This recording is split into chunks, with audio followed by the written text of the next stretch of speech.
காசு வேற நிறைய இருக்கு. ஆன்லைன்ல ஆர்டர் போட்டது வேற வரப்போகுது. காசு கேட்டா கொடுப்பாரா? கொடுப்பார். நம்ம கேட்டு கொடுக்காமயா இருப்பாரு? எங்க சொல்லி என்ன வேணும்? ஆன்லைன்ல ஆர்டர் போட்டிருக்கேன், கொஞ்சம் காசு வேணும். எவ்வளவு வேணும்? ஒரு 500 ரூபா போதும்.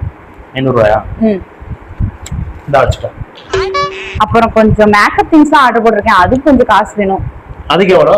அதுக்கு ஒரு 500 ரூபா போதும். 500 ரூபா வச்சுக்க. அப்புறம் ஃபேஷியல் பண்ணணும், கொஞ்சம் ஹேர்லாம் ஸ்ட்ரைட்டன் பண்ணணும், அதுக்கு ஒரு 1000 ரூபா இருந்தா போதும். 1000 ரூபாயா? ஆமா.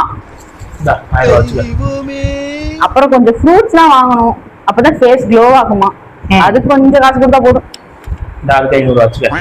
எல்லாத்துக்கும் காசு தரானி. அடுத்த ஜென்மம் நீங்களே எனக்கு ஹஸ்பண்டா வரணுங்க, எல்லாத்துக்குமே காசு தரீங்க. இதுல எல்லா காசையும் வச்சுக்க. ஏங்க இதே என்னோட லாஸ்ட் ஜென்மமா இருக்கட்டும், ஒரு ஜென்மம் மட்டும் நீ வந்துடாது.